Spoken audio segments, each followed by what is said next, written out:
Gulf breaking ന്യൂസിലേക്ക് സ്വാഗതം. പ്രവാസലോകത്തെ വിവിധ വാർത്തകൾക്കായി ഈ ചാനൽ സബ്സ്ക്രൈബ് ചെയ്യൂ. മക്ക പ്രവിശ്യ ഡെപ്യൂട്ടി അമീറും സെൻട്രൽ ഹജ്ജ് കമ്മിറ്റി വൈസ് ചെയർമാനുമായ പ്രിൻസ് സൗദ് ബിൻ മിഷ്അൽ പെർമിറ്റില്ലാതെ ഹജ്ജ് ചെയ്യാൻ അനുവദിക്കില്ലെന്ന് അറിയിച്ചു. നിർദ്ദേശങ്ങൾ ലംഘിക്കുന്നവർക്കെതിരെ കർശന നിയന്ത്രണങ്ങൾ ഏർപ്പെടുത്തുമെന്നും രാജകുമാരൻ വ്യക്തമാക്കി. മുൻ വർഷങ്ങളിൽ ക്യാമ്പയിൻ തെറ്റായ പെരുമാറ്റം കുറയ്ക്കുന്നതിനും വഞ്ചനാപരമായ പ്രചാരണങ്ങൾ തുറന്നു കാട്ടുന്നതിനും അനധികൃത തീർത്ഥാടകരുടെ എണ്ണം കുറയ്ക്കുന്നതിനും സഹായിച്ചിട്ടുണ്ട്. സൗദിയിലെ തൊഴിലുടമകളും ജീവനക്കാരും തമ്മിലുള്ള കരാർ ബന്ധം മെച്ചപ്പെടുത്തുന്നതിനുള്ള പദ്ധതി വലിയ ഫലം ചെയ്യുന്നതായി റിപ്പോർട്ട്. പദ്ധതി ആരംഭിച്ചതിന് ശേഷം തൊഴിൽ തർക്കങ്ങളുടെ നിരക്ക് 50% കുറഞ്ഞതായി സൗദി മാനവ വിഭവശേഷി സാമൂഹിക ക്ഷേമ മന്ത്രാലയം അറിയിച്ചു. സ്പോൺസർഷിപ്പ്, മാറ്റ സ്വാതന്ത്ര്യം, റീ എൻട്രി, ഫൈനൽ എക്സിറ്റ് എന്നിവയിലെ സ്വാതന്ത്ര്യം തുടങ്ങിയവ ഈ പദ്ധതിയുടെ പ്രധാന സവിശേഷതകളിൽ ഉൾപ്പെടുന്നു. തൊഴിൽ വിപണിയുടെ ആകർഷണീയത ഉയർത്തുന്നതിനും മത്സരശേഷി ഉയർത്തുന്നതിനും ഉയർന്ന വൈദഗ്ധ്യമുള്ള പ്രവാസി തൊഴിലാളികൾക്കുള്ള ആകർഷണം വർദ്ധിപ്പിക്കുന്നതിനും ഇവ വലിയ സംഭാവന ചെയ്തിട്ടുണ്ട്. ബന്ധങ്ങൾ വിപുലപ്പെടുത്തിയും സഹകരണങ്ങൾ ശക്തിപ്പെടുത്തിയും 2 ദിവസത്തെ ഔദ്യോഗിക സന്ദർശനം പൂർത്തിയാക്കി ഒമാൻ ഭരണാധികാരി സുൽത്താൻ ഹൈതം ബിൻ താരിഖ് മസ്കറ്റിൽ തിരിച്ചെത്തി. സുൽത്താനും പ്രതിനിധി സംഘത്തിനും കുവൈറ്റ് വിമാനത്താവളത്തിൽ അമീരി ഷെയ്ഖ് മിഷ്അൽ അൽ അഹമ്മദ് അൽ ജാബിർ അസാബ യാത്രയയപ്പ് നൽകി. ഒമാൻ സുൽത്താന്റെ സന്ദർശനത്തിനോടനുബന്ധിച്ച് വ്യാവസായിക, നിക്ഷേപ, സാമ്പത്തിക, നയതന്ത്ര സഹകരണം മെച്ചപ്പെടുത്തുന്നതിനുള്ള 4 ധാരണാപത്രങ്ങൾ കുവൈറ്റും ഒമാനും കഴിഞ്ഞ ദിവസം ഒപ്പുവെച്ചിരുന്നു. കുവൈറ്റ് അമീർ ഷെയ്ഖ് മിഷ്അൽ അൽ അഹമ്മദ് അൽ ജാബിർ അസബാഹും ഒമാൻ സുൽത്താനുമായി ഔദ്യോഗിക ചർച്ചയും നടത്തി. കുവൈറ്റും ഒമാനും തമ്മിലുള്ള ചരിത്രപരമായ അടുപ്പവും വിവിധ മേഖലകളിലെ ഉഭയകക്ഷി ബന്ധവും ഇരുവരും വിലയിരുത്തി. GCC രാജ്യങ്ങളുടെ പുരോഗതിയെ പിന്തുണയ്ക്കുന്നതിനും മെച്ചപ്പെടുത്തുന്നതിനുമുള്ള ചട്ടക്കൂടുകൾ വികസിപ്പിക്കുന്നതിനുള്ള വഴികൾ, പൊതുവായ താൽപ്പര്യമുള്ള മറ്റ് പ്രധാന വിഷയങ്ങൾ, പ്രാദേശികമായും ആഗോളതലത്തിലും നടക്കുന്ന പുതിയ സംഭവ വികാസങ്ങൾ എന്നിവയും വിലയിരുത്തി. കുവൈറ്റ് പ്രധാനമന്ത്രി ഷെയ്ഖ് അഹമ്മദ് അൽ അബ്ദുള്ള അസബാഹും ഇരു രാജ്യങ്ങളിലെയും ഉന്നതതല ഉദ്യോഗസ്ഥരും ചർച്ചയിൽ പങ്കെടുത്തു. സുൽത്താനും പ്രതിനിധി സംഘത്തിനും അമീർ തിങ്കളാഴ്ച രാത്രി അത്താഴവിരുന്നും സംഘടിപ്പിച്ചു. ചൊവ്വാഴ്ച ഒമാൻ സുൽത്താൻ ഹൈതം ബിൻ താരിഖും സംഘവും കുവൈറ്റിന്റെ ചരിത്രവും സാംസ്കാരികവുമായി ബന്ധപ്പെട്ട വസ്തുക്കളും രേഖകളും ഉൾക്കൊള്ളുന്ന അൽ സലാം പാലസ് മ്യൂസിയം സന്ദർശിച്ചു. സബ്സ്ക്രൈബ് ചെയ്യൂ. ICICI ബാങ്ക് NRI അക്കൗണ്ട് ഉടമകൾക്ക് വിദേശ ഫോൺ നമ്പർ ഉപയോഗിച്ച് ഇന്ത്യയിൽ UPI പേയ്മെന്റ് നടത്താം. NRI NRO അക്കൗണ്ടിലൂടെ യൂട്ടിലിറ്റി ബില്ലുകൾ, വ്യാപാര ഇ-കൊമേഴ്സ് ഇടപാടുകൾ നടത്താം. ബാങ്കിന്റെ മൊബൈൽ ആപ്പ് മൊബൈൽ പേയിലൂടെ ഈ സേവനം ലഭിക്കും.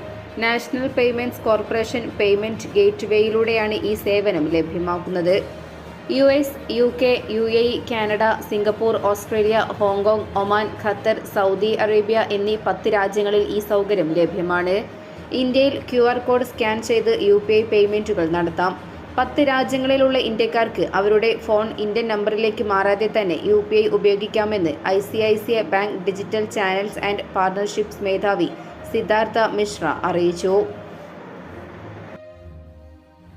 Indian embassy open house May 17 വെള്ളിയാഴ്ച നടക്കും. എംബസി ഹാളിൽ ഉച്ചയ്ക്ക് 2:30 ആരംഭിച്ച് 4 മണിക്ക് അവസാനിക്കും. അംബാസിഡർ അമിത് നാരംഗും പരിപാടിയിൽ പങ്കെടുക്കും.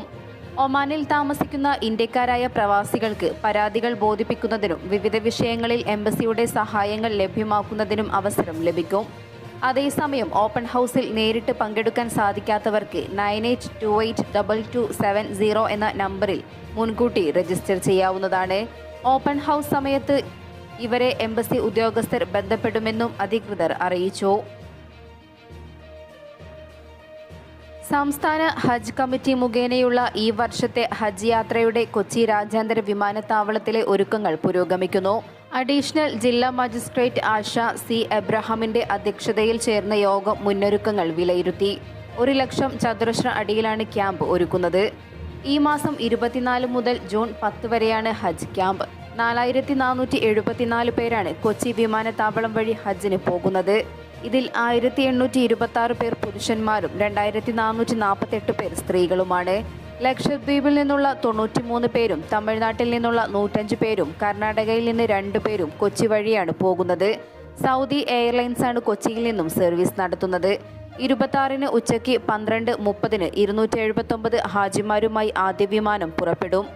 ജൂൺ 9-ന് അവസാനിക്കുന്ന രീതിയിൽ 16 സർവീസുകളാണ് നടത്തുന്നത്.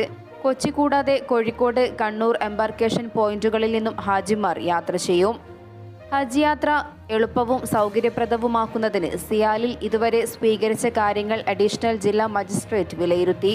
സിയാൽ കോൺഫറൻസ് ഹാളിൽ ചേർന്ന യോഗത്തിൽ ഹജ്ജ് കമ്മിറ്റി അംഗങ്ങളായ കെ സഫർ കയാൽ, EP മുഹമ്മദ് റാഫി തുടങ്ങിയ വിവിധ ഉദ്യോഗസ്ഥർ പങ്കെടുത്തു. ഗാസയുടെ വടക്ക് തെക്ക് മേഖലകളിൽ ഒരേ സമയം ഇസ്രായേൽ ആക്രമണം കടുപ്പിക്കുന്നു. തെക്കൻ മേഖലയായ റഫ, ഗസ സിറ്റിയിലെ ജബാലിയ മേഖലകളിൽ നിന്നും സുരക്ഷിത പ്രദേശം തേടി ഫലസ്തീനികൾ കൂട്ടത്തോടെ പലായനം തുടരുകയാണ്. ഗാസയിലെ ഏറ്റവും വലിയ അഭയാർത്ഥി ക്യാമ്പായ ജബാലിയയിലെ പ്രധാന മേഖലകളിൽ ഇസ്രായേൽ സൈന്യം ടാങ്കുകൾ വിന്യസിച്ചു. വ്യോമാക്രമണത്തിൽ നിരവധി വീടുകളാണ് തകർന്നത്. റാഫേൽ ആക്രമണം ശക്തമാക്കിയതോടെ ഹമാസ് നേതാക്കൾ വടക്കൻ ഗാസയിൽ സ്വാധീനം വർദ്ധിപ്പിക്കാൻ ശ്രമിക്കുന്നു എന്ന് ആരോപിച്ചാണ് ജബാലിയ അഭയാർത്ഥി ക്യാമ്പ് ലക്ഷ്യമിട്ട് ആക്രമണം നടത്തുന്നത്. കരയാക്രമണത്തിന്റെ മുന്നോടിയായി ഒഴിപ്പിക്കൽ മുന്നറിയിപ്പ് നൽകിയ റഫേൽ നിന്നും 3.6 ലക്ഷം പേരാണ് ഇതിനോടകം അഭയാർത്ഥികളായതെന്നാണ് ഐക്യരാഷ്ട്രസഭയുടെ കണക്ക്. ആരോഗ്യമേഖല പൂർണ്ണമായും തകർന്ന അവസ്ഥയാണ്. ഗാസ മുനമ്പിലെ 36 ആശുപത്രികളിൽ 12 എണ്ണം മാത്രമാണ് ഭാഗികമായി എങ്കിലും പ്രവർത്തിക്കുന്നത്. റാഫയിലെ കുവൈറ്റി ആശുപത്രിയിൽ നിന്നും ആരോഗ്യ വിഭാഗം ജീവനക്കാരോട് ഒഴിഞ്ഞുപോകാൻ ഇസ്രായേൽ ആവശ്യപ്പെട്ടു. പ്രദേശത്ത് അവശേഷിക്കുന്ന ഏക ആശുപത്രിയാണിത്. ഇന്ധനം ലഭിക്കാതെയായതോടെ ഖാൻ യൂനിസിന് സമീപമുള്ള യൂറോപ്യൻ ഗസ ആശുപത്രിയുടെ പ്രവർത്തനം നേരത്തെ നിലച്ചിരുന്നു. ഈജിപ്തുമായി ബന്ധിപ്പിക്കുന്ന റഫ ഇടനാഴി അടച്ചതോടെ ഗുരുതര രോഗികളെ വിദഗ്ധ ചികിത്സയ്ക്ക് കൊണ്ടുപോകാൻ കഴിയാത്ത അവസ്ഥയാണ്. ഒക്ടോബർ 7-ന് തുടങ്ങിയ ഇസ്രായേൽ അധിനിവേശത്തിനിടെ ഇതുവരെ മരണപ്പെട്ടവർ 35,091. കഴിഞ്ഞ 24 മണിക്കൂറിനിടെ 57 പേരാണ് കൊല്ലപ്പെട്ടത്. നിരവധി മൃതദേഹങ്ങൾ പുറത്തെടുക്കാനാകാതെ കെട്ടിടാവശിഷ്ടങ്ങൾക്കിടയിൽ കുടുങ്ങിക്കിടക്കുന്നുണ്ടെന്നും ഗാസ ആരോഗ്യ മന്ത്രാലയം അധികൃതർ സൂചിപ്പിച്ചു.